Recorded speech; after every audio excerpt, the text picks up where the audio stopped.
Good evening, everyone. This is Gabriel Meyer. I'm the executive director of the Ruskin Art Club, Los Angeles's oldest cultural association, founded 1888. I'd like to welcome you to another in our annual series of lectures, presentations, concerts, occasional uncategorizable events, exhibitions, and field trips. So please visit us at www.ruskinartclub.org. Yes, for those of us who are used to us at ruskinartclub.com, that's ruskinartclub.org now for more information about us, about Ruskin, and of course about our upcoming events. This is a book launch.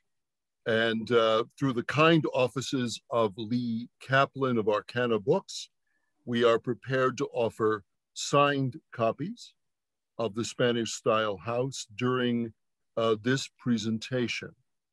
The link will appear in the chat function, and that will permit you to place your order, and we will keep that going throughout the presentation tonight.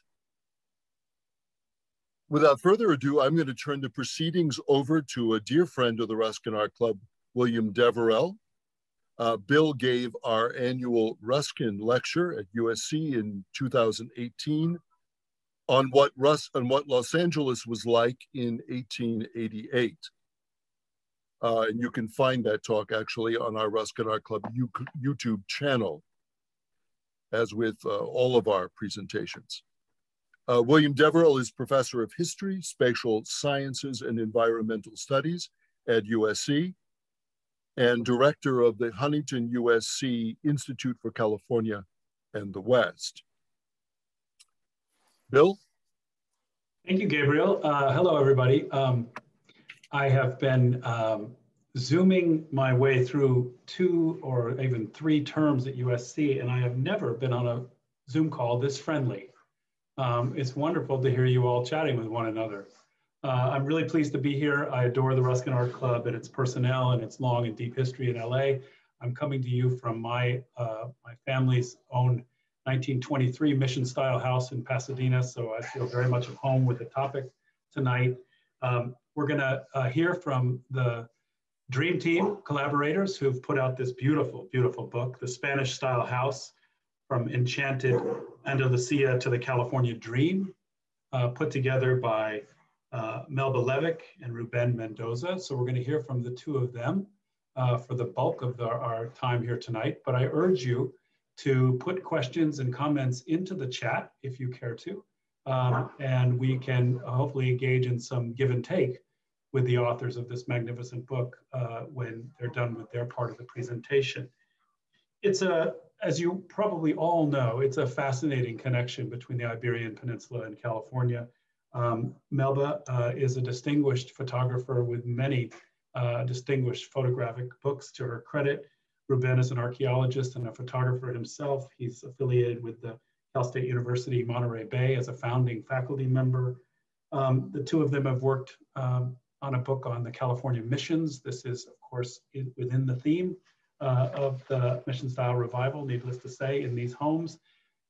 The book is, I'll let them tell you the story, but what it does so beautifully, I think, is it takes us to southern Spain with gorgeous photography and very intelligent and thoughtful text, looking at not only estates and early indications of this kind of set of architectural traditions, but in some ways, my favorite part of the entire book is that it breaks apart some of the facets of mission style architecture, the various features and even kind of furniture of mission style architecture, interior and exterior. And then it comes to California, as it did. And we see some of the most beautiful indications of this kind of architectural footprint and imprint on our landscape here in Southern California, not least of which is the Ruskin Art Center itself. From the early 1920s. So there's a lot to talk about. There's a lot of comparison to think about. There's a lot of history here, needless to say, that stretches us back to the 15th and 16th centuries. And I think with that, I'm going to both congratulate the collaborators on this book, Melba and Ruben, and then invite Melba to open up the proceedings with some brief remarks before turning to her co-author. So Melba, congratulations, and the floor is yours.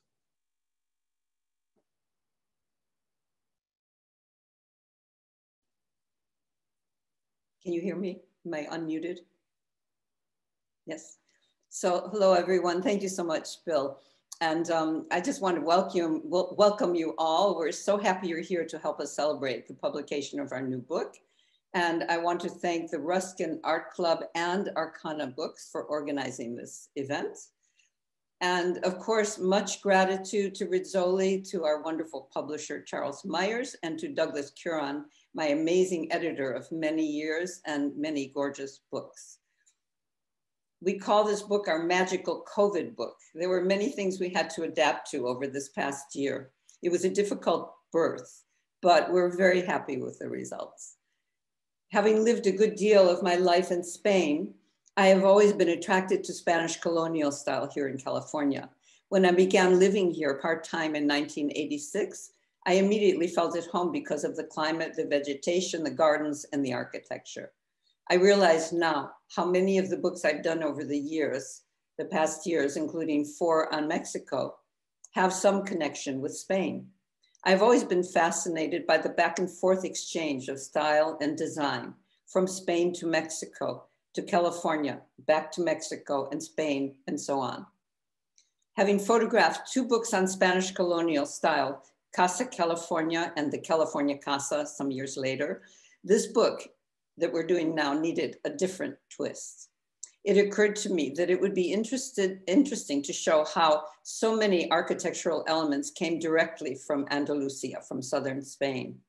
Since I had covered many of the classic Spanish colonial houses of the 20s and 30s in previous books, Rizzoli asked us for houses from the past 60 years. And that is as much as possible that means from architects who are alive today. It was a great adventure for me to meet fabulous architects living here in LA who specialize in the Spanish colonial style, who build houses that are inspired by those traditional forms in their contemporary renditions or resemble the ancient and traditional gorgeous villas of southern Spain, which I had spent the fall of 2018 photographing.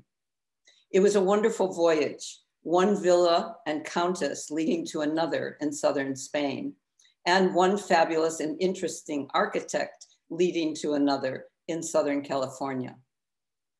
The serendipitous connection of our book with the Ruskin Art Club is the house built by Frank Malin in 1922 and remodeled in 2014 by its present owner, designers and architect Scott Lander. This house was the former location of the Ruskin Art Club, and it's the opening chapter to the Spanish style homes in California section of our book. You will presently see photos of the house.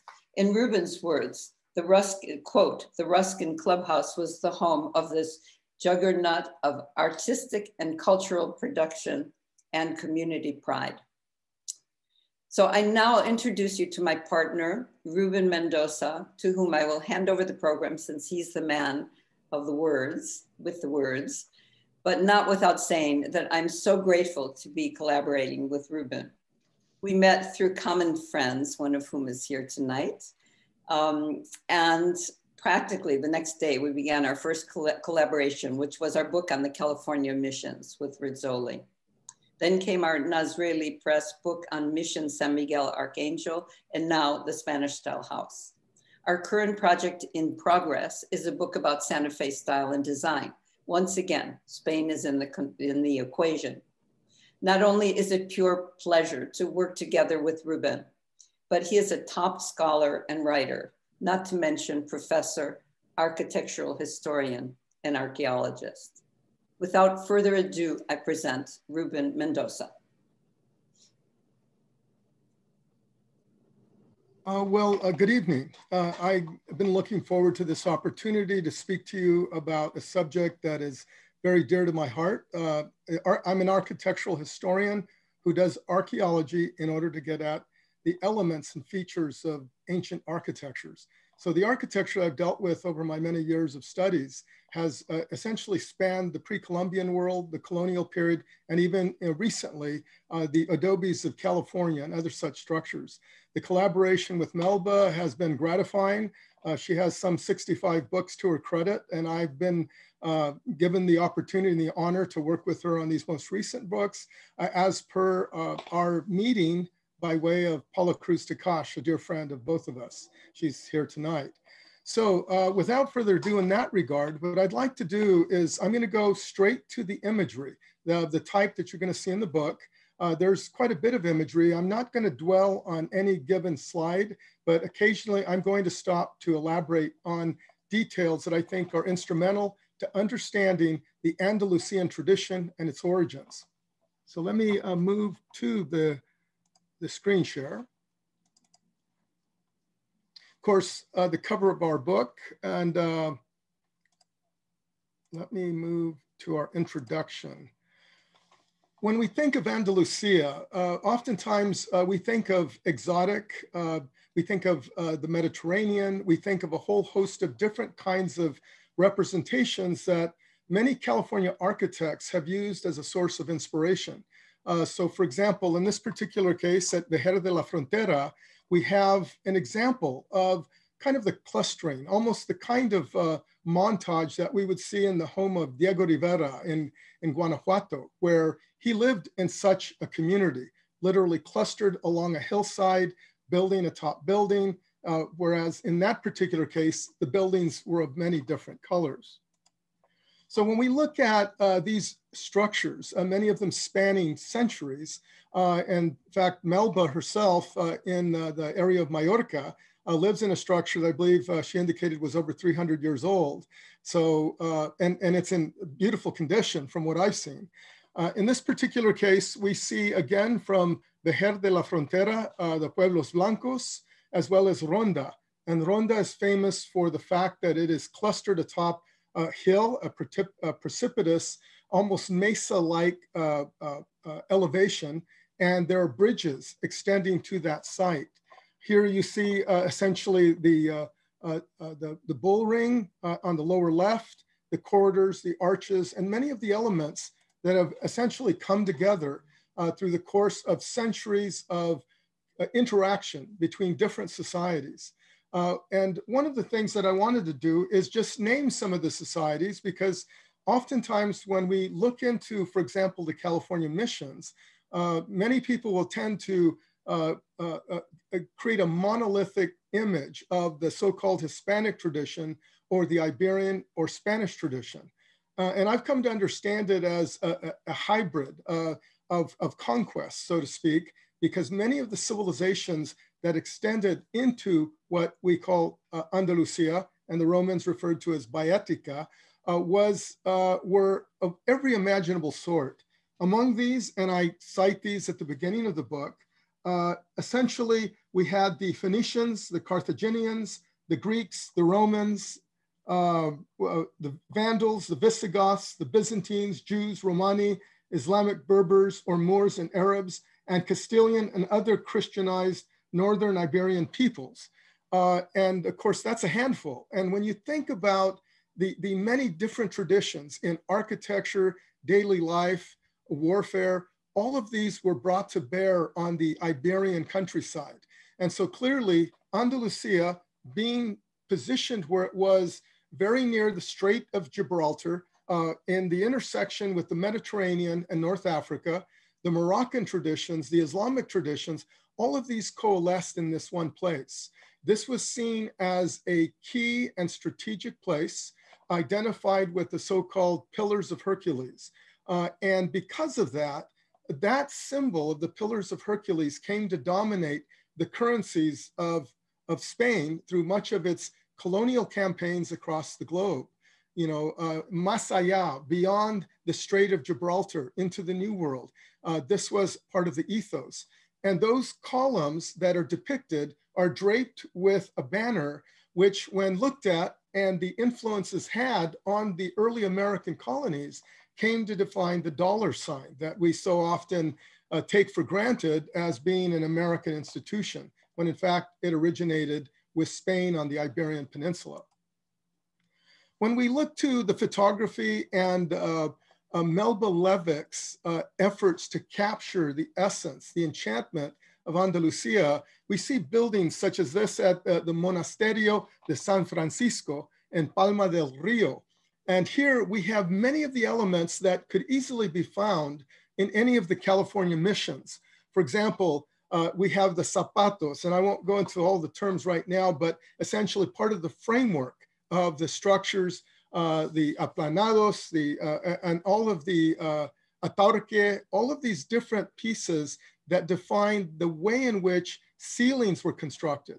The influences of the Islamic or Mudéjar traditions were brought into the New World straight out of the Iberian Peninsula and continue to influence basically Spanish viceregal, I should say, or colonial building in North America, in Middle America, and South America.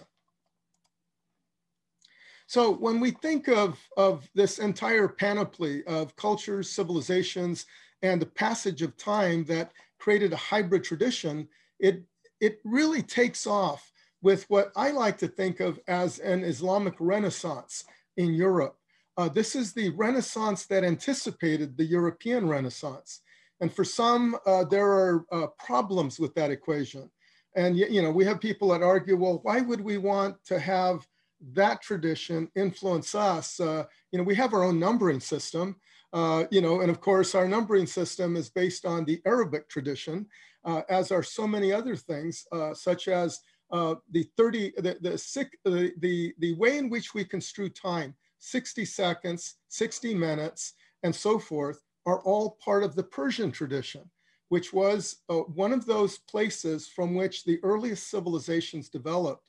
And so we have this tradition embedded in our DNA, culturally, socially, and on many other levels, including the architectural. Here at De Madinat al-Sahra, we see in the 10th century, outside of Cordoba, Spain, elements of the kinds of work that was being done. For example, the archway to the left consists of yeseria, which was carved plaster. And if you go to the Metropolitan Museum of Art, I spent the summer of 2019, I literally took a train from Georgetown University all the way back there because I didn't spend the time I needed to really contemplate this architecture. And so I went back to see the Arab Lands exhibit. And there they had brought in Moroccan artists to literally recreate this incredible room.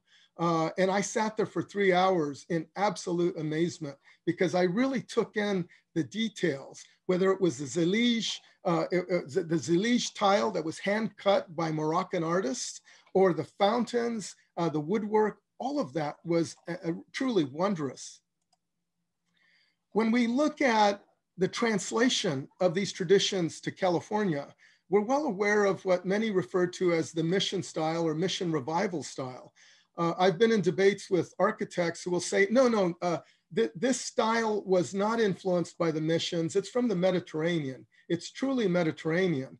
And I'll say, well, technically, Iberia straddled the Mediterranean, and much of this influence was coming out of this hybrid tradition representing the many warring parties, trade parties, and all the various civilizations that coalesced on the Iberian Peninsula because of its strategic, commercial, political, and military value. And from that, we get this kind of architecture.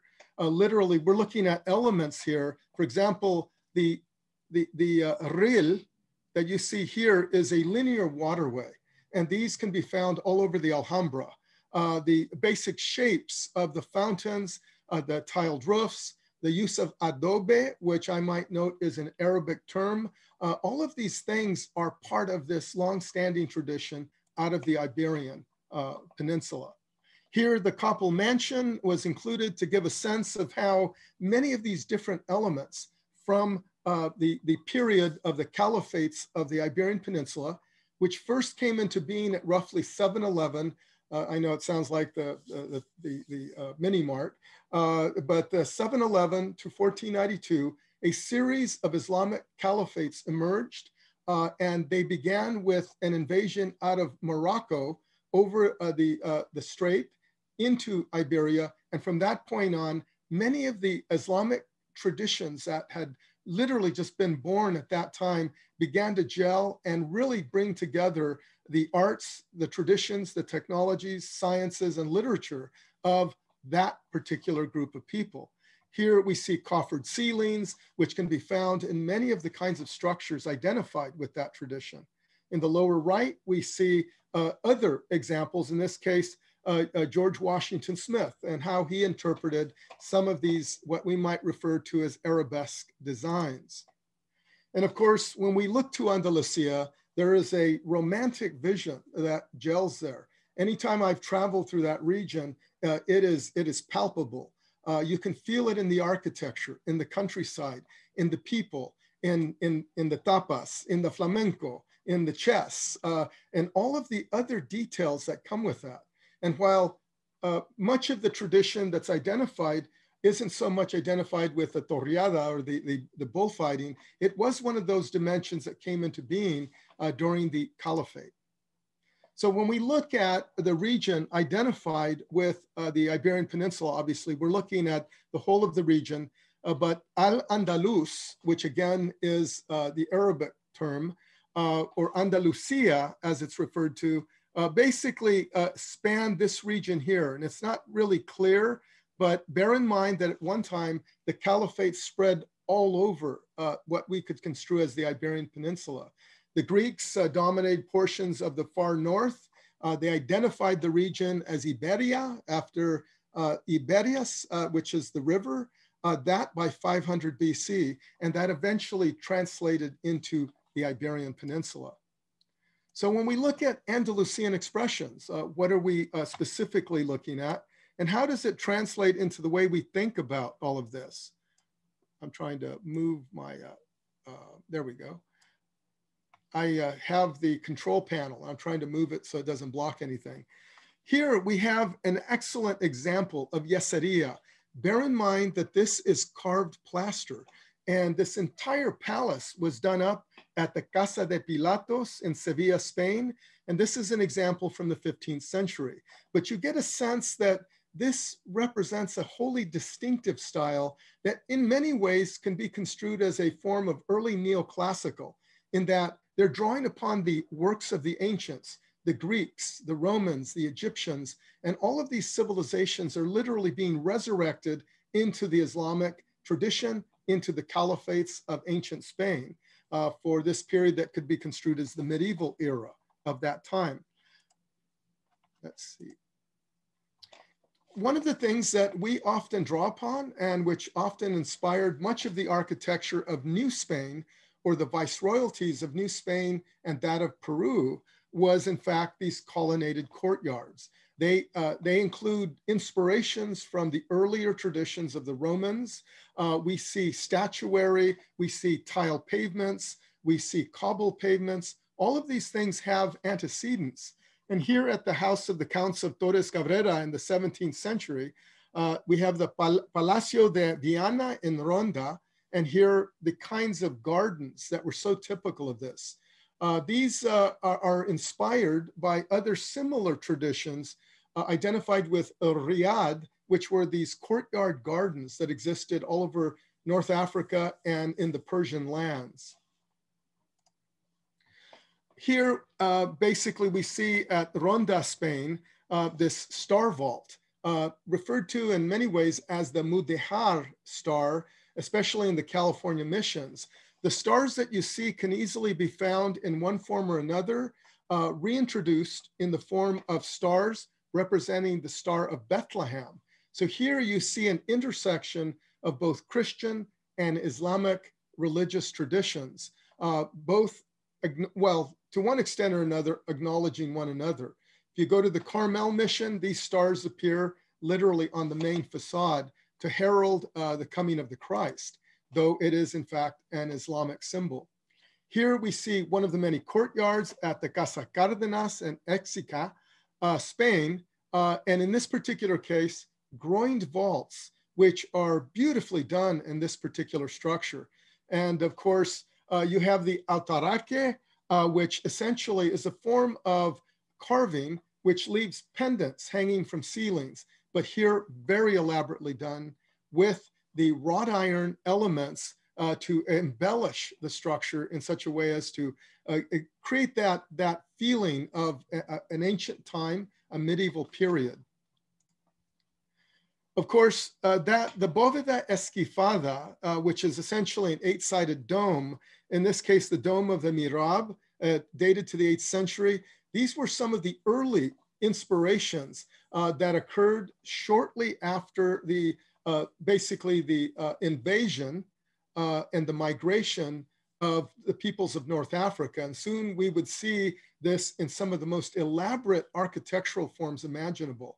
The geometry is such that one could spend a lifetime, and many have, literally studying the geometry alone. And one of the things that you will see in this early form of the Andalusian or Al-Andalus in terms of architecture is that it has anaconic elements or anaconic design.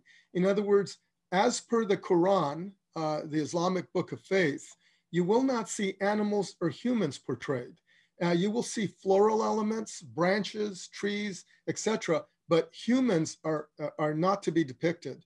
In fact, it got to a point where the Iberian tradition and its Catholic Church was influenced such that by the 14th and 15th centuries, the church determined that it wasn't appropriate to represent large images of the Christ. And so there was a period in the early church where they actually removed the corpus or the body of Christ from any crucifix represented in a church. And so the reality is that at one point, the large crosses that were being placed in churches on the altars were actually reduced in size by virtue of Vatican mandate. And so the reality is the Islamic tradition has influenced the Catholic and Christian traditions and vice versa. Here we have the artesonado, which is one of my favorite elements because here you see the Mudéjar star, you see various other elements all built into a geometry of carved wood in an adorned ceiling from the site of Carmen de los Chapiteles in Granada, Spain. Here, one of the most amazing features, and I experienced this when I was in Sevilla, was the armadura cupuliforme, or the dome in the Salón de Embajadores of the Al-Mu'tamid of the 11th century. This is the Real Alcazar de Sevilla in Spain. And I remember walking into this chamber and I was overcome by the beauty of this structure. This structure was both a dome and it was 8-sided. The geometry was superb. And I couldn't imagine the work that had to have gone into this structure that had to be gilded in addition to created and in such a fashion that it could reflect light back into any chamber. And this doesn't even come close to describing the rest of the chamber in which this cupola was found. When we look at many of the other elements that we see, what we get is doorways. For example, at the La Alhambra, which is really the masterpiece of the Islamic traditional art, or the well, actually it wouldn't be Mudéjar because it anticipates the Mudéjar. But what you see are the elements and the anaconic symbols, and of course the Islamic writing, which was appropriate to these types of structures. On the right, you see the Asulejos, which are the glazed tiles used here, unlike the Zelige tiles that have to be hand cut. And it's a very laborious process. We have, for example, the labor de menado, which is the way in which this door has been crafted and pieced together almost as though it were some sort of a puzzle from the Casa de Pilatos. Over to the left, we have basically the Casa de las Vegas, a 15th century structure, and again with the anaconic elements carved in yeseria or carved plaster. To the right, the Palacio Peñaflor from Écija, and here you have a wrought iron element, and these are quite popular in Spain and do appear throughout. Now, one of my favorite elements in many of these buildings, especially the earlier structures, is the use of Zelige tile.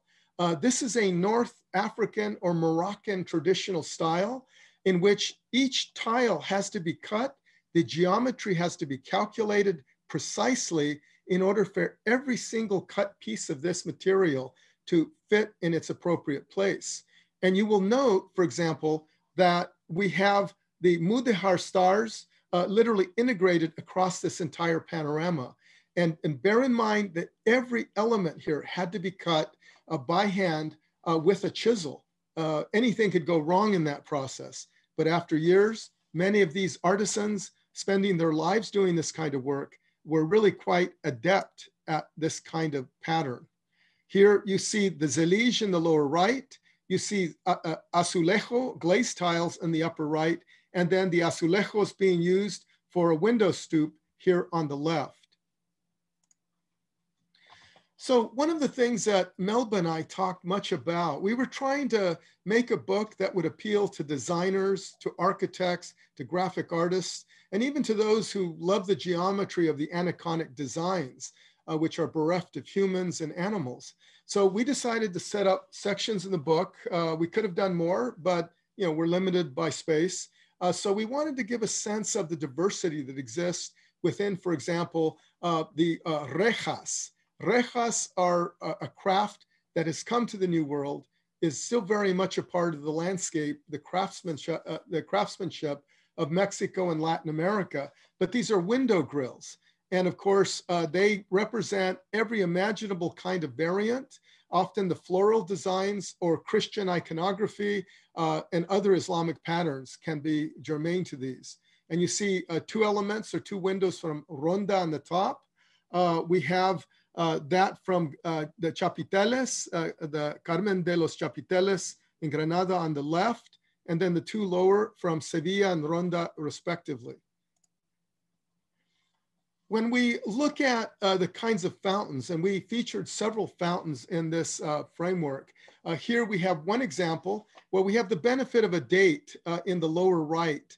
So this particular one is dated and has its saying running along the base.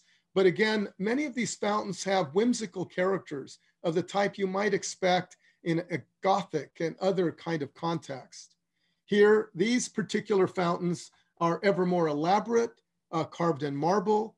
We have the Casa de Pilatos, we have the Palacio Domec, we have La Alhambra in the two lower fountains, and again, representing, like on the one in the lower right, the riel, which is that linear water feature, because water is construed as sacred, and it often fills many of the gardens and landscapes with open bodies of water, fountains, and linear water features. So whenever we look at a California mission, you'll often see that large fountain in the middle. In the Christian iconography and the theology and the eschatology, the fountain is often equated with the book of Revelation, in which literally you hear the roar of water emerging from the ground, and out of it emerges the Messiah. And that roar is often depicted in carved doors that have the river of life.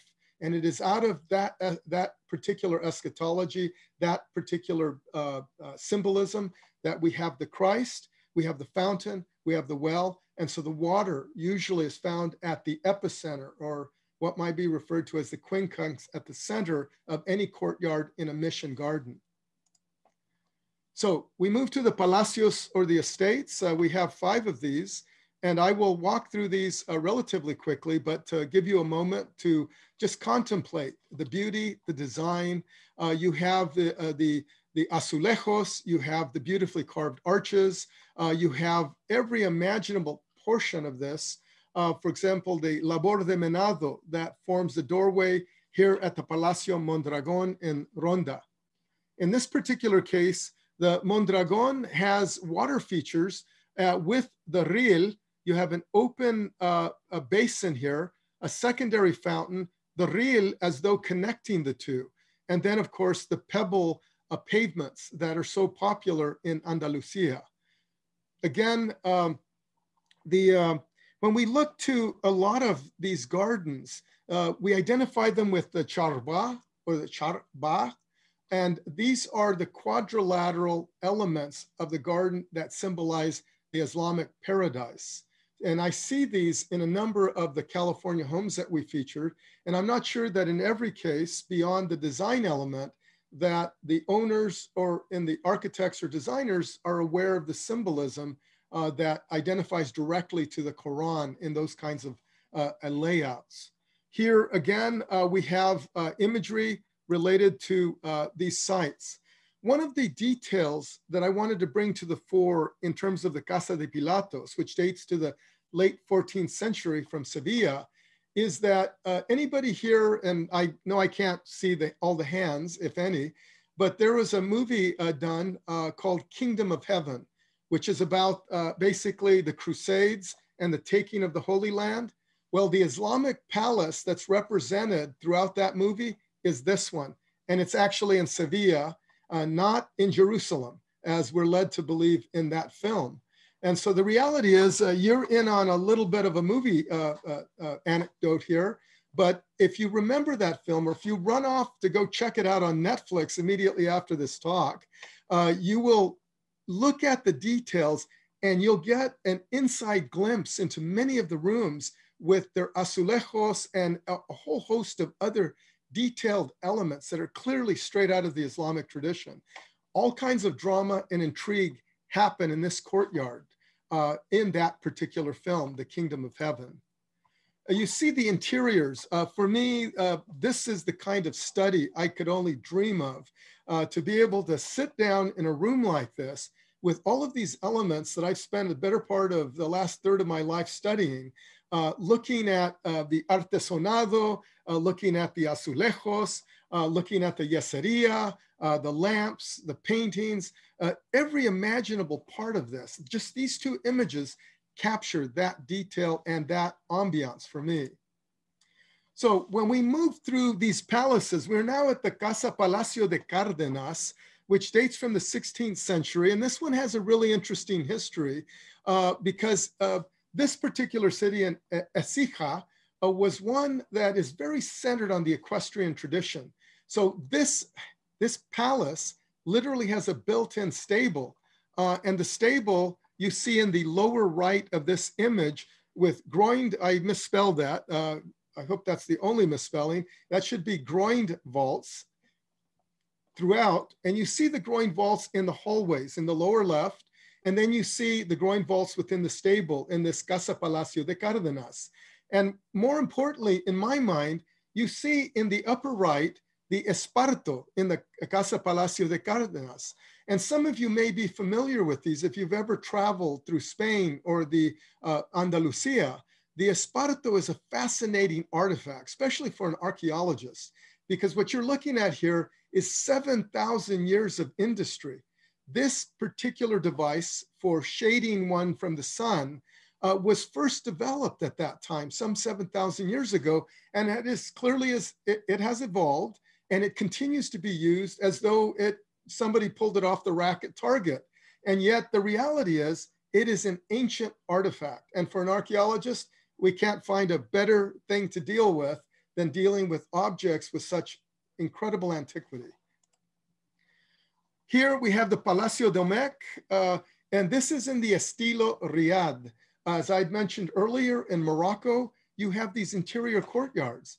In the madrasas, which are the schools or the Islamic schools, oftentimes the fronts of the buildings to the streets are plain. You wouldn't know that there was something this elaborate there. And the reality that is done because we don't want to announce to the world that we are, basically coveting such beauty in such a place. That's to be found by virtue of the teachings within the madrasa. You enter the madrasa and you're surrounded with all this beauty, the Anaconic art, all of the symbolism and tradition of North Africa, Persia, and of course the Iberian Peninsula. Of course, again, the Armadura Mudéjar. What we have here is the Armadura with its coffered ceiling. For those of you who have coffered ceilings in your homes, whether they are the really elaborate mahogany coffered ceilings, or maybe something that involves stuccoed foam, because that too exists. The reality is, again, it is part of this introduction, this influence from Andalusia or the Al-Andalus. When we go through other portions of this particular palace at Domec, or the Palacio Domec, you see virtually everything is a coffered ceiling. We see the rejas, or the grills, the elaborately carved doors. And many of these details end up in the California missions and in many of the palatial estates of, for example, the Viceroyalty of New Spain or that of Peru. When I was in Peru a couple of years ago, I was amazed by the amount of Andalusian or mudéjar details on the streets, in the buildings, in the churches. So clearly the Spanish brought these workers from the Islamic tradition straight into the Americas, where they continue to embellish buildings, just like this. Here we have, again, more of the armadura, these coffered ceilings. We have not only coffered ceilings, but marble floors, plank doors here at the Palacio Domec. So we move now very abruptly from these traditions of over 2,000 years of history, because this mudéjar is a product of this 2,000-year tradition. And in fact, if we bring it into the New World, we extend it into the contemporary. And of course, it essentially enters the California missions. Irrespective of arguments to the contrary, I'm one of those people that believes that our environments influence who we are. The objects in our environments, like Ian Hodder has suggested from Stanford University, create an entanglement with the objects and the material conditions that surround us. We are ultimately the purveyors of these objects. We acquire them, and then they mold the lives that we live, because we have to walk around them, through them, we have to surmount them, we have to repair them, and suddenly, like a hoarder, they dominate every aspect of one's existence. Here we see the mudéjar star, in this particular case, from the Christiansi estate, whose architect was Lillian Rice. This is part of a 1927 building or build there at the Rancho Santa Fe in California. So again, the mudéjar is in our backyard. This ancient 2,000-year-old tradition has been introduced into California, and we bring you now to the Ruskin, which is simply what we called it. This is your home. This was one of the many structures that came into being as part of the earlier tradition. At one point, it was a church. It was converted into the Ruskin Art Club. And for that, I wanted to just, because I know the folks in the Ruskin Art Club would like to hear a little more, and I'm assuming you haven't read the book yet. So I just wanted to read a little bit of the introduction for this particular estate. Again, in this particular case, as we know, the architect was Frank Millin, and this structure was rehabilitated by Scott Lander. It was in such dire straits that many people in the community thought it was going to be torn down. And of course, Scott Lander went to incredible lengths to preserve this gem of the Andalusian tradition. It was originally built in 1922. It was remodeled in 2014. And as you know, it's in Los Angeles, California.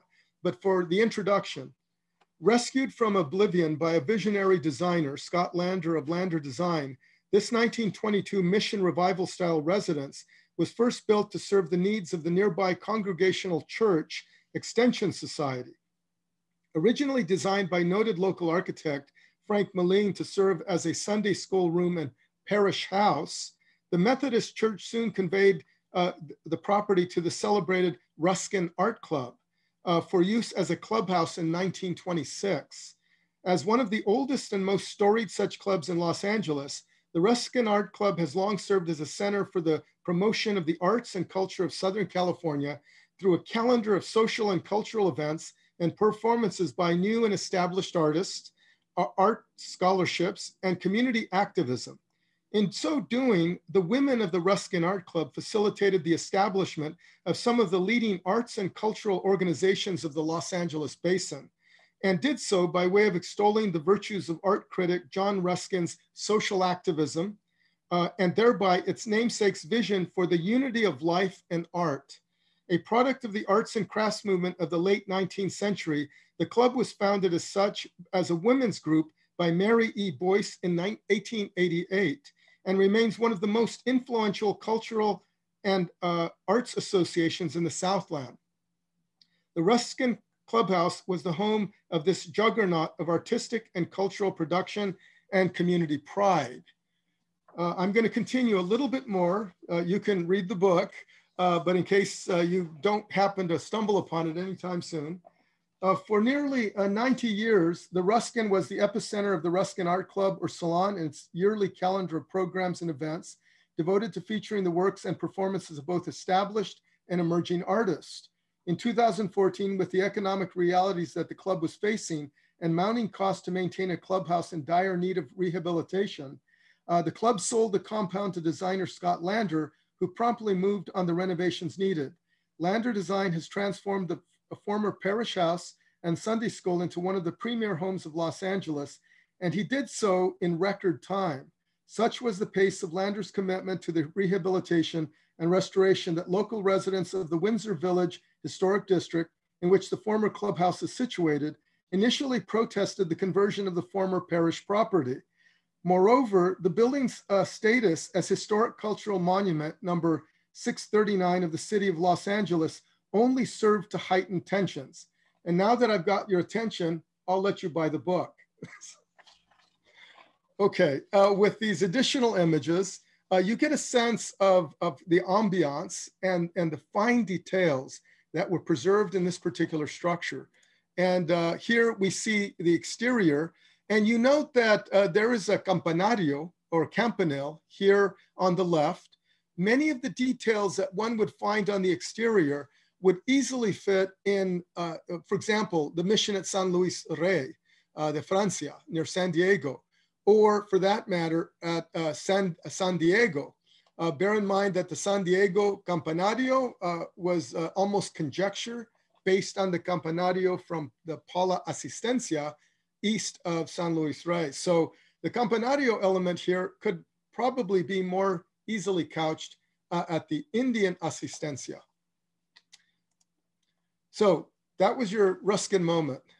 We move now to several other structures, including this one, known as the Casa Andalusia. The architect was Maurice Sweatland, and it was built in 1926 and is in Altadena, California. It has quite a number of features that really give you a sense of the kinds of architecture you would find coming straight out of Andalusia, and hence the name, obviously. But the Al-Andalus has been preserved. It has been supplemented by the details of the Christian iconography, the Asulejos, and all of the different elements, for example, the vigas or timber frameworks, the rejas or wrought iron, and the tiled floors so typical of the Andalusian tradition that entered California by way of the California missions and the viceroyalty or the Spanish colonial traditions of the time.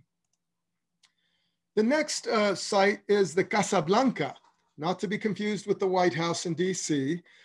This one was first designed by George Washington Smith, one of the most celebrated architects of his time, one of the ones who was a leading proponent for the Andalusian style in places like Santa Barbara, basically Southern California, and ultimately across the United States. This particular build started in 1927.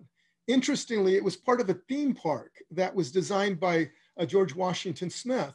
The structure that you're looking at was literally part of a complex built in 1996, but it would easily fit within the Arab lands of the Al-Andalus.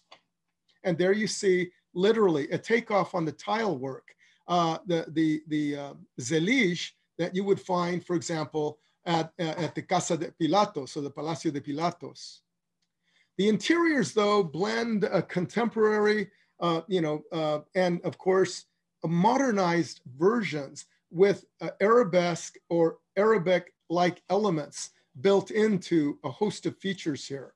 Here you see the windows clearly are arabesque in design. And again, a view out that window would not give you a good sense that you were not, in fact, in Andalusia.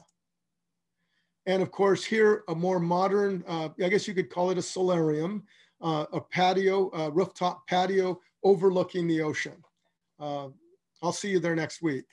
And here we see views of the ocean through this window, again, with the arabesque elements.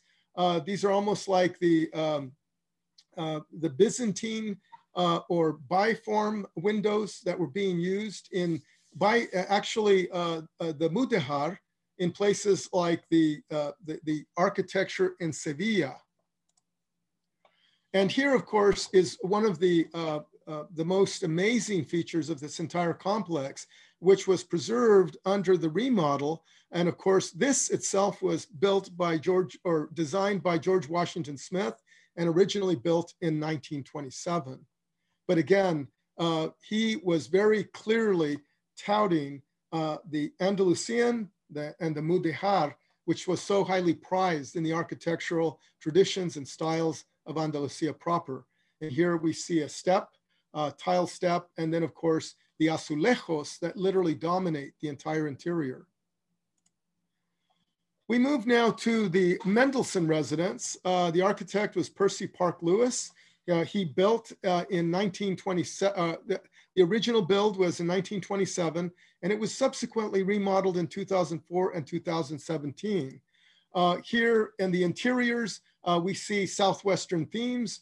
And I might note that with the Santa Fe style book that Melba and I are presently working on, we're going to be looking at Southwestern themes melded with ancestral Pueblo, Pueblo Indian, as well as Spanish colonial or viceregal, and of course, Hispanicized elements with early Americans. So we have a total hybridity in that particular regard.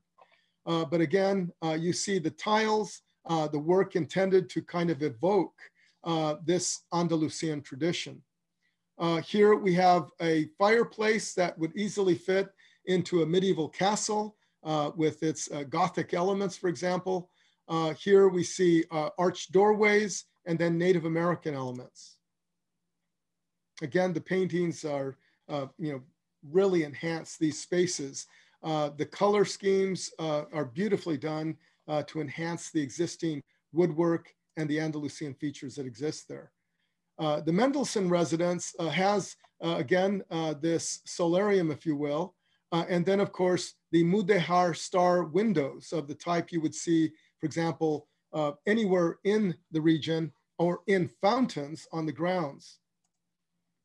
And of course, this feature, which is one of my favorite elements of this particular site. We move now to, because the publishers wanted to make sure that designers had opportunities to look at houses that were probably more accessible to many of us, not the $50 million estates. We've included a range of houses that were lovingly basically restored or preserved, I should say, by their owners. In this particular case, the Casa Colibri, in which the designer architect was Cameron Crockett. The original build took place in 1928, but the remodel was done, lovingly. And I had an opportunity to speak with the owner, and it was a wonderful couple of conversations where she talked about her desire to create the Andalusian and the North African or Moroccan traditions in her home. So she has, of course, this building has basically the artesonado or the massive beam ceilings. She has built-in bookcases. And then, of course, many of the houses of this particular area had at one time been dominated by the celebrities of the 1920s and 30s. In fact, my understanding is Charlie Chaplin and Albert Einstein and others were known to come to this area for summer retreats. And of course, again, one of the most gorgeous elements, in this case, atop the roof, right below is basically this beautiful bathing facility. Right below it, it has a sky window that meets this particular solarium. So we moved to the Amino Boone residence, and the architect here was Gilbert Stanley Underwood. A fascinating story behind this gentleman who had come from the East, was involved in the publishing world, and he designed this building himself. In this particular case, designer Mark Boone has basically purchased the home, and he's begun to lovingly restore it. He was indicating that this was a work in progress, kind of like my university, which I was involved in founding back in 1995, 1994 actually. But here it's a work in progress. The remodel, we gave the date of 2018, but as we all know, all homeowners should know, these are always works in progress. Here we see a Moroccan style lamp. We see the beautiful, basically pointed arches that extend through the entirety of the home. And then when you look at the exteriors, it has been left as it was built by the original designer, the publisher, who basically invested his resources. He wanted this to be a reflection of the community in which he lived. So when we look at the Amino Boone residence, you see other elements. You have elements that clearly are not necessarily Andalusian, but then they're paired against these other features like the courtyard that has an ancient tradition in Andalusia. When we move from there, I was going to put in title slides in between, but I thought I was going to be pushing it for time. So you have the identifications at the base. The Smithson Steinway residence, the designer was Anne Pirhonen, and it was originally built in 1928 and remodeled by the family in 2007.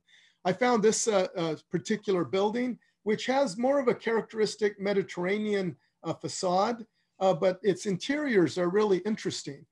Here, Smithson is a noted Los Angeles photographer, and I had an opportunity to speak with her at length about not only the photography, but the excitement that went into actually redesigning this home. And interestingly, as I talked to different people, or we wrote back and forth depending on our schedules, what came out very clearly was many of these designs were inspired by Melba Levick's previous coffee table books on design and architecture.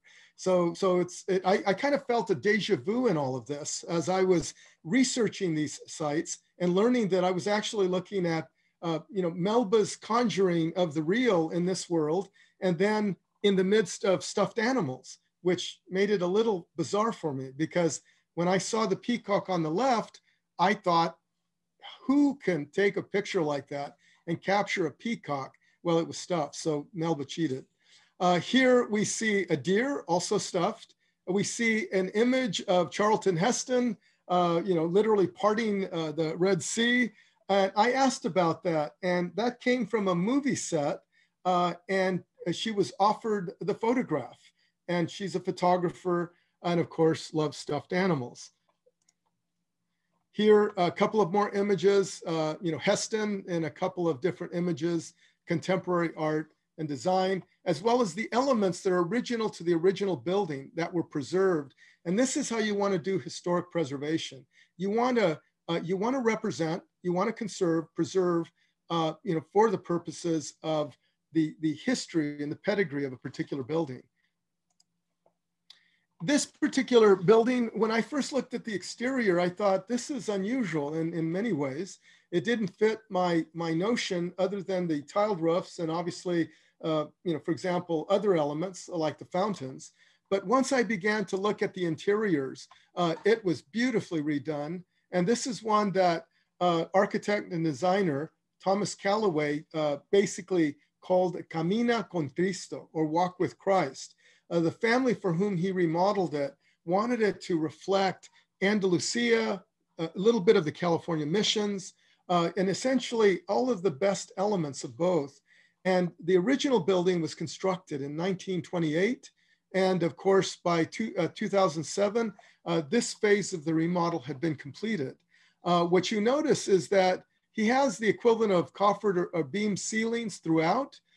He explained to me as I talked to him that he had every single one of these beams hand adzed for the authenticity of it. Bear in mind that Thomas Callaway was essentially a B and A-list actor at one time. And when he was a B-list actor, what he found happening was A-list actors kept asking him to do projects around their homes. That's how he paid the bills when he had a young family. And so he did more and more of these projects, and he found himself making more money as a B-list actor doing design work and ceramics. And so now he's built a bit of an empire around this, and he's been very successful at this. But you'd be surprised at some of the films and movies he's been in. I won't go into that here, but I'll let him tell you that for himself. Here again, beam ceilings, of the fireplaces, the tile staircases, and much of the kind of detail that you might find in more of a contemporary flair here.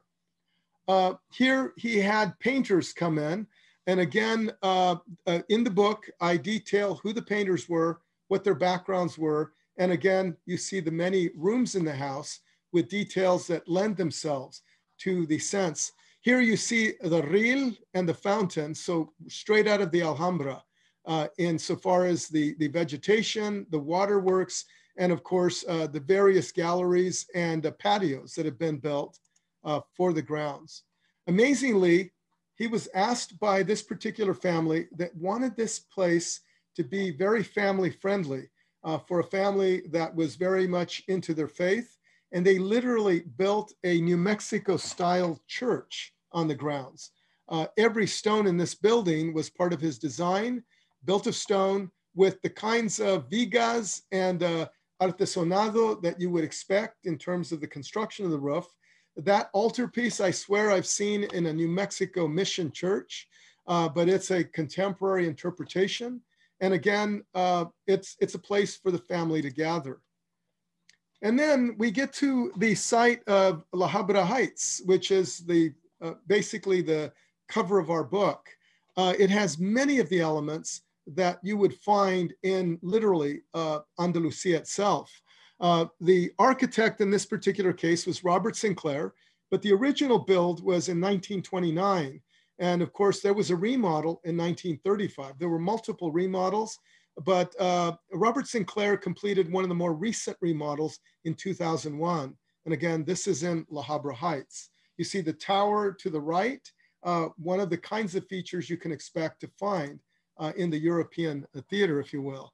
The interior of the tower has a armadura, a constructed a vault made of wooden beams. It has the rejas, and it even has a painting of Father Serra here, possibly with Portola. And it's not clear to me whether that was intended to represent Portola, because they were part of the sacred expedition that founded both San Diego, Monterey, and Monterey, I should say.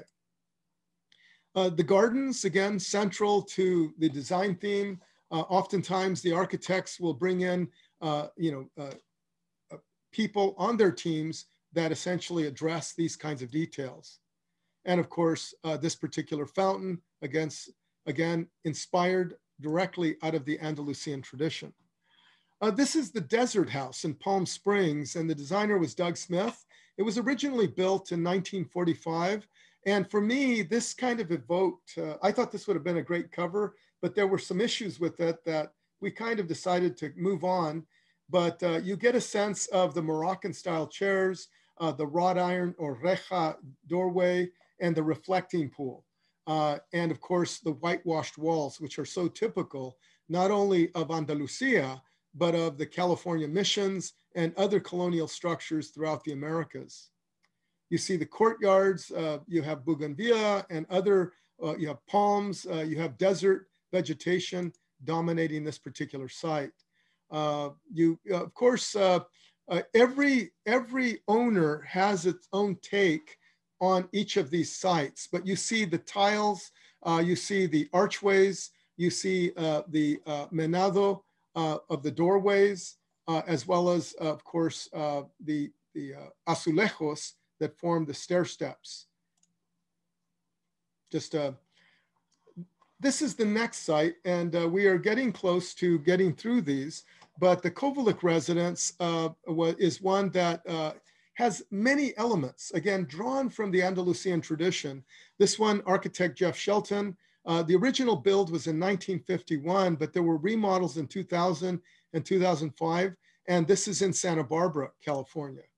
But here, again, you see faux versions of the Zelige tile of Morocco and Andalusia. You see azulejos or variants of geometric designs. And then of course, these incredible views of the ocean, and of course, the rejas, and of course, the solarium. Here, as is characteristic of Jeff Shelton, who has been compared to the kind of artist that mixes the work of Gaudí, as well as Dr. Seuss and Charles Escher. And his brother does many of these massive wrought iron. They're really sheet metal, but they're about 1 inch to 1.5 inches thick. And he actually cuts through these to make these kinds of doorways and elements for the architecture. This particular site, Holmby Hills, is interesting. I had a lengthy interview. It went on for almost 3 hours with Robert Sinclair. We talked a lot about the geometry of light, because I've devoted now a number of years in the missions to studying the geometry of light that enters churches and illuminates, for example, the tabernacles or the saints at various sites. And actually at Mission San Jose, where I spoke last year on October 4th, there was an illumination of the tabernacle on the Feast of St. Francis. And I told them there'd be another one right around the 10th of March in anticipation of the Feast of St. Joseph, the patron of that particular church. And they sent me a whole batch of photos. They went in every day, and it's amazing what they got in those photos.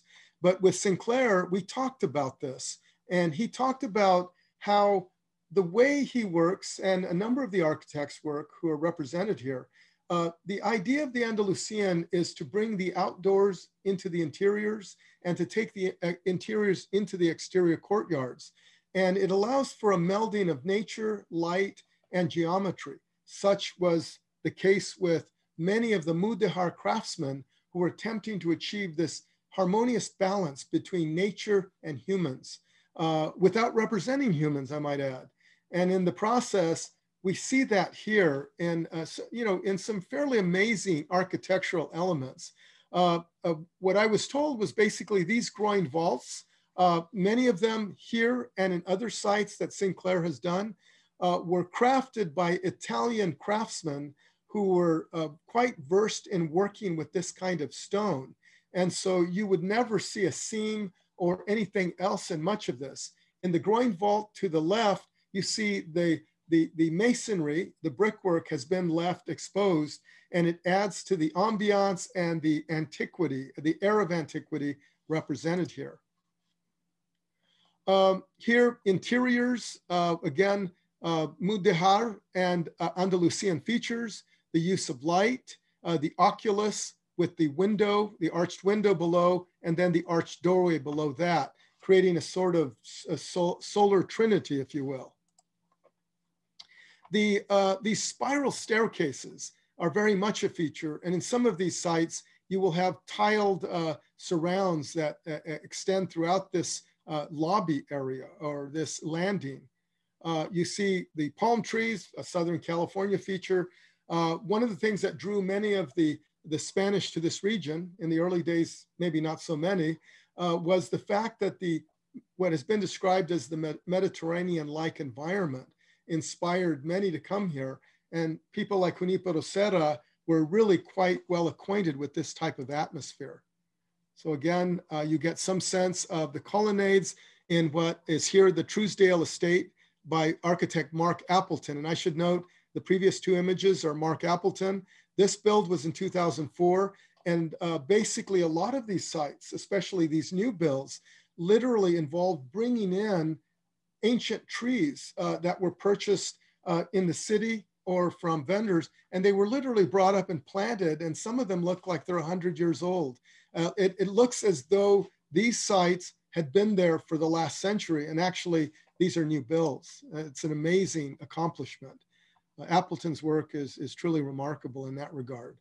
Here we have basically, the kinds of offices I'd love to have. You see mine's a little cluttered.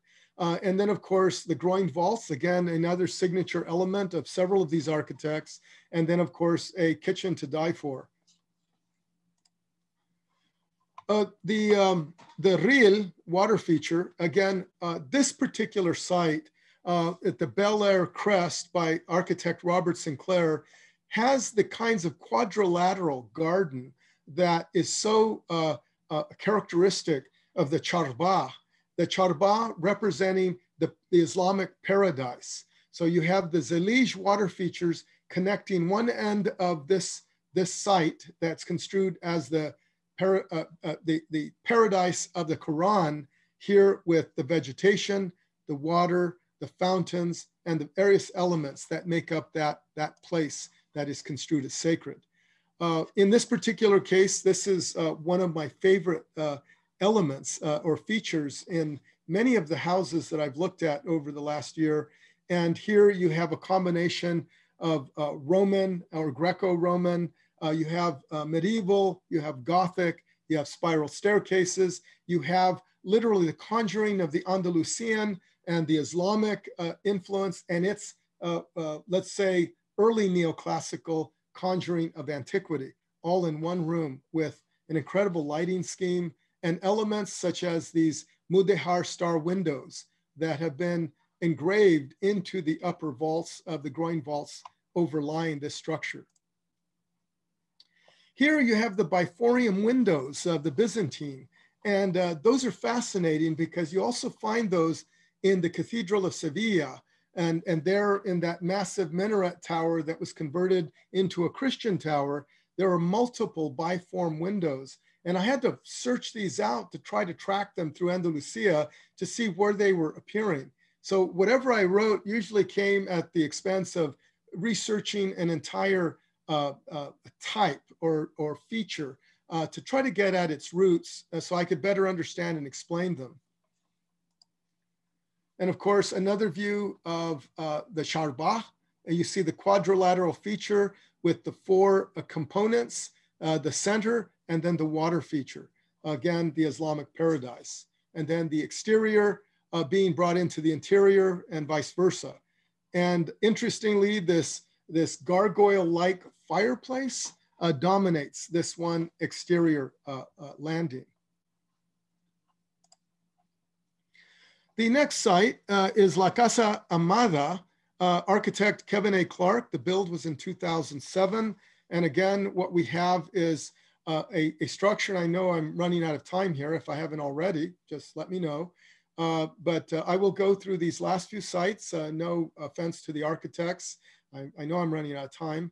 But here, Kevin A. Clark has basically laid out many of the elements of the Andalusian that you saw in those images. Here in El Sueño, Kevin A. Clark has constructed this site. It's a build from 2008, but you wouldn't know that if you didn't know the architectural history. And against the ril or water feature, the Mudehar-like star, and of course, various other elements, including this Italianate-like landing at the bottom of this staircase. You have the coffered ceilings or the armadura in several rooms, and they're quite beautifully done, very sophisticated. This one is one of my favorite rooms in this particular house, again, designed by Kevin A. Clark in the build from 2008. And this would be, for me, the most iconic for conjuring El Sueño or the dream. In this particular couple of images, you see the exterior of the Kevin A. Clark build. Again, you have the ril, the water features, the Mudehar star, and of course the turrets, the towers, and all of the other features that are central to this tradition. My timer is telling me I'm over time, but the Del Mar Beach House by architect Mark Appleton. This is a build from 2009 in Del Mar, California.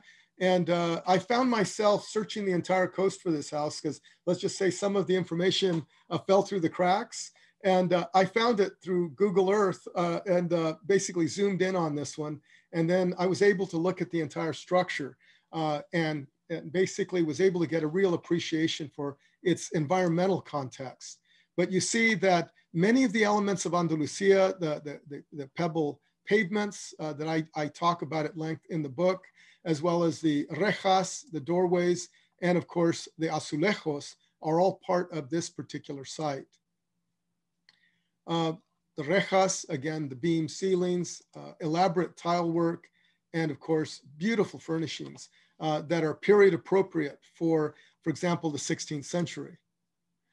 Okay, I'm down to the last couple of sites. This is called El Andalus by architect Jeff Shelton. I've already mentioned that Jeff Shelton is appreciated for his whimsical designs, if you want to call them that. I think they're very sophisticated because they sneak in elements of the Andalusian and then they turn them into this panoply of color in a very hybrid environment.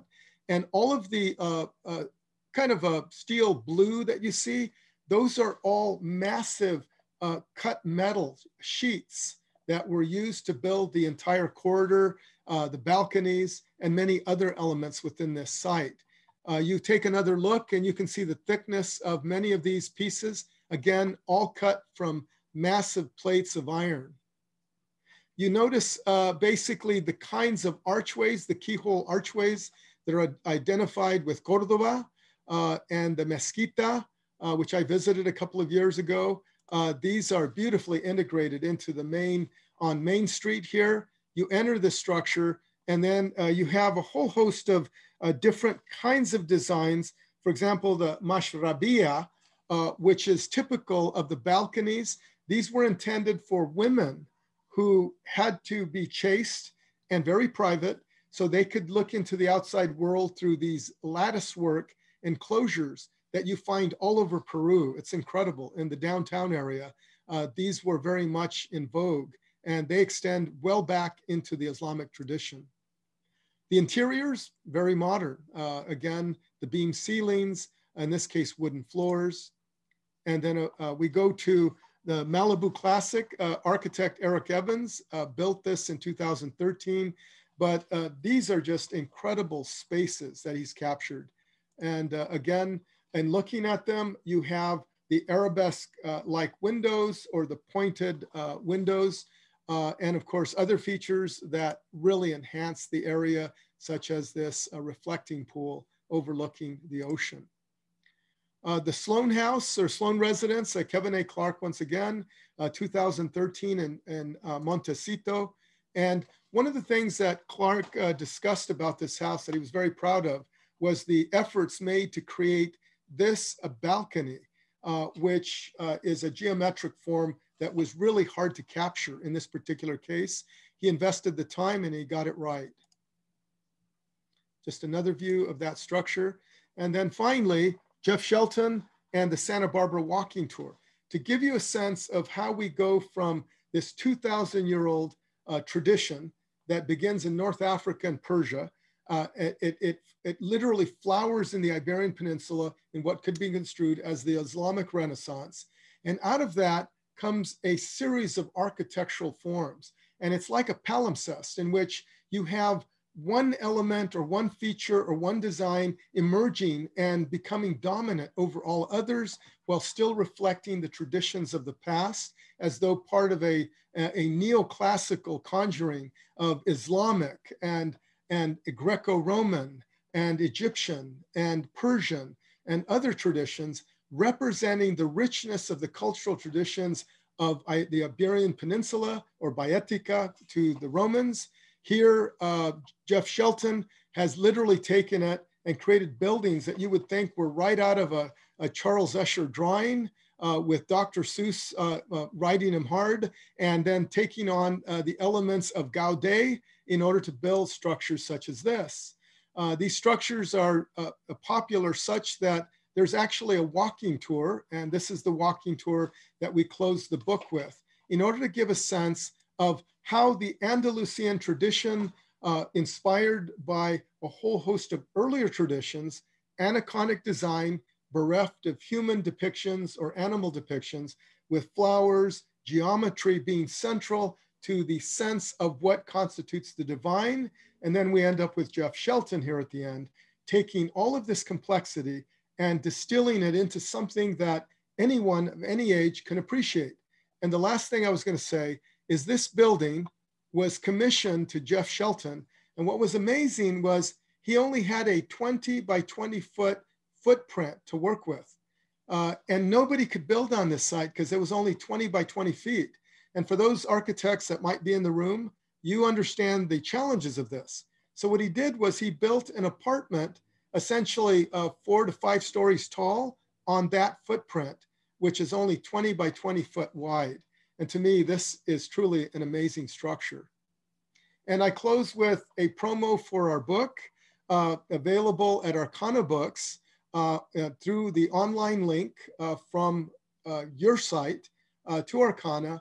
And Melba and I will be there signing books tomorrow, so they can be shipped to each of you who would appreciate having a copy of the book. And I thank you for your time, and I realize, as usual, I've gone over. Thank you. Thanks, Ruben.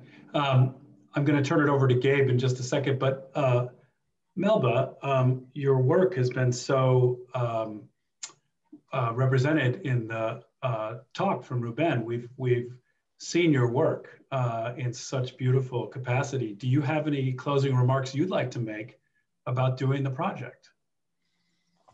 I think, you know, Ruben has said everything in such amazing detail. It was, for me, I was working on the project over a period of about 2.5 years. And I started at the beginning, which was Andalusia. And of course, this is an idea that I've had for a long time, because it's just always amazed me, and how, you know, these elements just go back and forth from southern Spain, especially California, and especially, I would say, Southern California, and then to Mexico, and then back again. And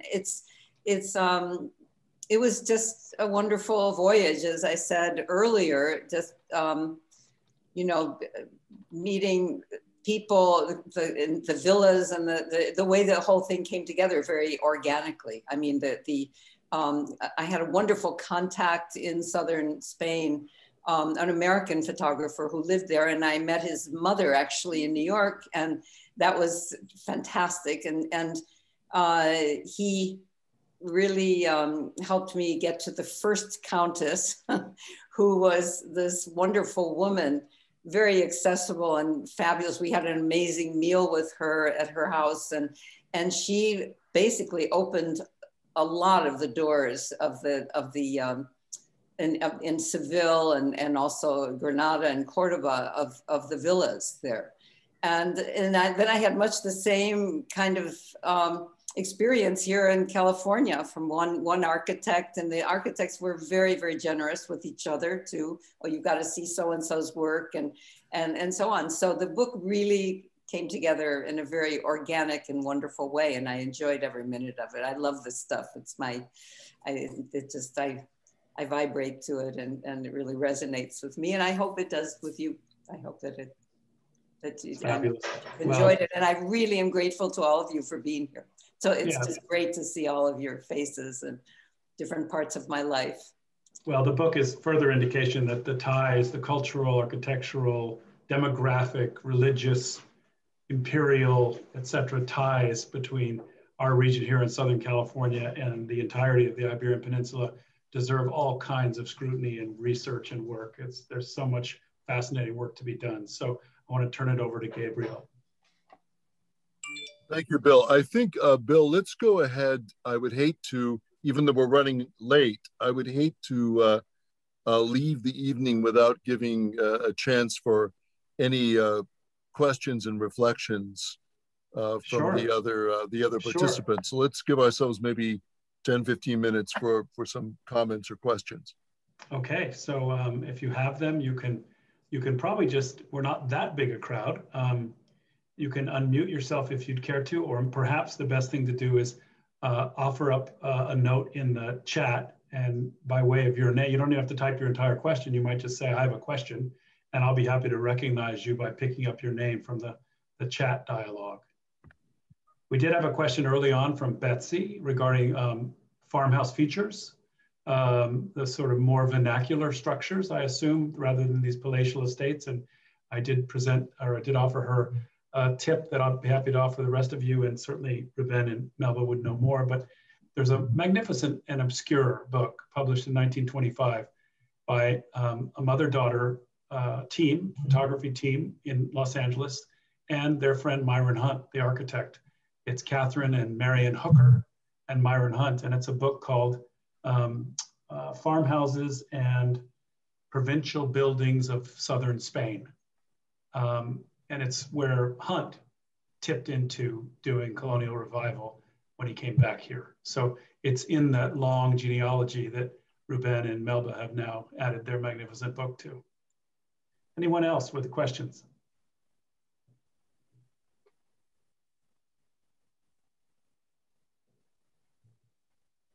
Oh, here's a great question from Aline. Are any of these homes, presumably here or Andalusia, open for tours? Melba? I think that the Casa de Palacios is definitely open to tourism in terms of the villas there. The other two villas at Cardenas and Domec are private, and they were, it was not easy to get into them. So I think the answer is no. There was also, let's see, there was the museum. Do you remember the name of it, Ruben? Not the Pilates, but the other one. But one of them was a museum. So that definitely you could get into that. And of course there's the Alhambra, and there's, all of the main tourist sites in Sevilla and in Cordoba and Granada. And, those are definitely, but they're not easy. You have to reserve quite a bit. Now, of course, everything's different with COVID, if you can get in. But in terms of the private houses, your guess is as good as mine. Is it Aline? She asked her if she would accept tourists in her house, because Aline is a wonderful photographer with the stuffed animals, as Ruben puts it. Yeah, I was going to say that in Sevilla, there are a number of Alcazar, which are essentially, it translates roughly as fort, but these are palatial estates, usually the Sultan, if you will, or the Calipha, the Muslim lord or overlord would be housed there. And so in Sevilla, there's an amazing Alcazar with many of those domes that you saw, and you will find many of the key elements that translate into the New World, if you will, in those structures. And if you go into the Catedral de Sevilla, Christopher Columbus is buried there, for those of you who are fans, or maybe for those who are not. The reality is he is buried at that site, but interestingly, that was part of a mosque, as was the Mezquita at Cordoba. That was a massive mosque which had been built over I guess you could call it the chapel of a saint, a Christian saint. And the Muslims would tend to do that. They would build on sites that they construed as hallowed ground, irrespective of who the saint was. They would build, and the site at Cordoba, the Mezquita, is a massive complex. But then after 1492, when the Spanish took back Spain, or the Iberian Peninsula, from the Muslims, they built a cathedral right in the middle of this massive complex. And when I was there taking pictures of some of the Anaconic designs, they had just uncovered a series of these designs, and these actually had the script with a prayer built into it. And some Arabs were visiting, these elderly couples, and two of the gentlemen kneeled, basically knelt in front, and they began to pray, and a security guard came over and literally wrenched them from the ground. Because let's just say there's still some ill will between the conquering armies of that time. And apparently the Spanish government is still struggling with this idea of whether any of these sites, especially the old mosques, could be used for that purposes in many areas of Spain. Yes, Melba? Yeah, well, so I just, I'm looking at the chats here, and there is a wonderful, this is true, Meg Sullivan, hello. There's a great patios festival where about 75, I don't know how many families, but in Cordoba, they open their patios to people, and it's actually all around decoration of patios, the gardens. Yes. And you can go there and you probably pay something and get a map and go to all the, I was not there at the time when that was happening. I think it's in the month of May, but it's wonderful. So I'm sure it's wonderful. I went to some of the patios, so some of them I did photograph, some of the patios that are in, that's a kind of competition, and then they open them to the public. And then also, yes, you found, let's see, somebody found the Viana in Cordoba. And that's also, that was one of the villas that I photographed, and that is open to the public. And then somebody else is asking if there is, on the Kovaleks, yeah, if there's a copy of recorded presentation available. So I would like to ask that question too. Will there be a recording of this available on the site of the Ruskin Art? Yes, no, I was going to announce that a little later, but that's fine. We always record all of our presentations. They will be up on the Ruskin Art Club YouTube channel. That's our archive for past presentations. And I can safely say we'll be up in a day or two. Oh, excellent. There's a question here from Stuart about carved plaster. Is carved plaster used only in indoor settings, or is it somehow able to survive in the outdoors? Yeah, let me answer that. I was thinking about the other question about the metaphysics of the designs that are to be found there.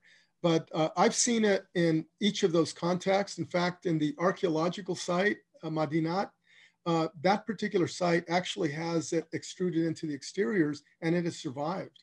The extent to which it can survive under particularly wet conditions, I think, is open to question. But the reality is many of these areas are fairly temperate or dry. Obviously, in the Arab lands, that's the case. In Morocco, that's the case. And so a lot of this is in interior courtyards that are subject to the elements. But one of the things I wanted to say in addition to that, because the yeseria, it's like plaster of Paris essentially. And I've worked with that extensively. When I was in high school, I used to do reproductions of pre-Columbian monuments. And when it's first prepared, it's a very soft and malleable material. And so I would start all the major carving, the basic shapes right off the bat while it was still moist. And then it would begin to harden to the point where I had to use chisels to get even the finest design out of it. So it's something akin to that. And I've seen, I haven't seen them actually work it. I've researched videotaped studies of the working of yeseria, and it has a very similar type of construction pattern. In other words, the process for preparing it. Once it's taken out of the ground, cut and quarried, it begins to harden in the exposed environment. The other piece was about the metaphysics. Bear in mind that, and there was a comment about the so-called Arab numerals having origins in India, and that is part of the equation. But bear in mind that the one thing, and I think this was, and I would argue, and I've seen it, books to this effect, as well as articles that I've cited, in which, and some people take this badly because it implies that the Arabs, and especially the Muslims, were so invested in resurrecting the literature, the mathematics, the trigonometry, all of these different scientific achievements of antiquity, and they translated these from the Greek and the Roman and the Egyptian and the Indian, and they actually preserved much of the knowledge that came to us through the Renaissance. And yet, because of the politics between these various religious traditions, the Arabs have been minimized, or at least I should say, the Islamic tradition has been minimized, yet that knowledge can be found at Timbuktu. And I don't mean way out there, I mean in the actual town of Timbuktu, which has documents and materials that were translated into Arabic, and then these were translated into Spanish, and these then went and were found throughout the region. Some of the earliest innovations in, well, we know algebra is an Arabic achievement as well, but if you trace a lot of these, there are antecedents even to the notion of gravity, because the Arabs were very much into these ancient sources of knowledge, and their preservation was paramount.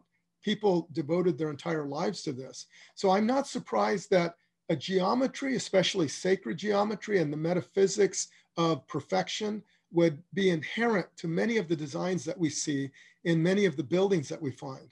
I wouldn't say it's a lost art, but solar geometry, for example, or sacred geometry, or any of the other kinds of geometric forms used in architecture have begun to fall away or have fallen away for many years.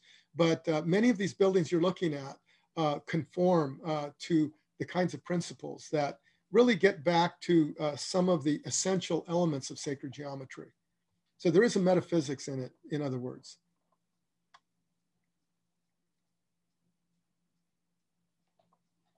It's always my unenviable task to call these stimulating evenings to a close.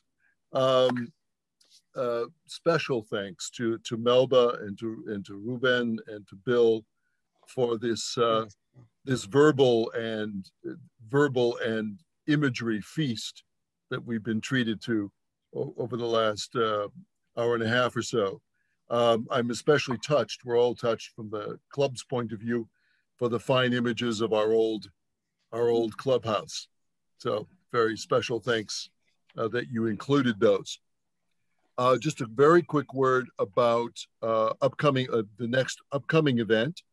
On Saturday, April 24th, this is a Saturday event, note. Most of our events are on Thursday. The Craft of Poetry, Poets in Response to the Work of LA-based glass artist Kazuki Takizawa. So this is this is a series of events that we've had over the years. The technical word is ekphrastic, where poetry is reflecting on one of the other arts, particularly painting or craft. This is an event co-sponsored with our friends at Craft Contemporary Museum in Los Angeles, Saturday, April 24th, 6 o'clock to 7:30 p.m. Poet Brendan Constantine will host the event.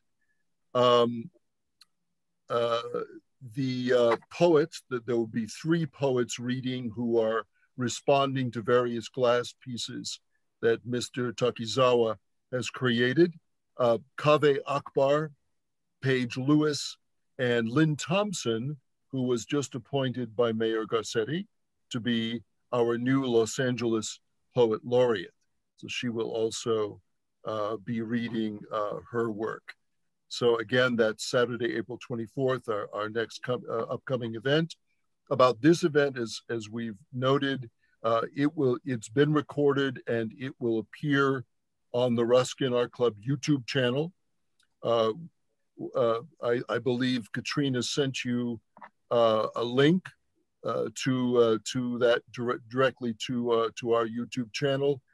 You can access our channel either through our website, ruskinartclub.org, or through YouTube itself. Also, one more and last reminder about signed copies of the book, The Spanish Style House, available through our link that we've been providing throughout the program. Thank you for coming. It's a lovely evening, and we'll see you on April 24th. Thank you. Thank you, everyone. Great to see you. Thank you. Thank you, Gabriel. Yes. Surely. Thank you, Stuart, wherever you are, Stuart. Yeah. Thank you. And Beverly. Stuart's here. Mm-hmm. Right. Thank you, Melba. Thank you all, and thank you, Ruben. Oh, no, thank you all. Thank you, Ruben. Thank you to the Excellent. architects and the homeowners in the audience. Wonderful. Yes. Thank you both. Thank you for the knowledge. Oh, Bye, everybody. Have a good evening, everyone. Yeah, you too. Going to bed. hey, Jim. Going inside this house here that's in back of me.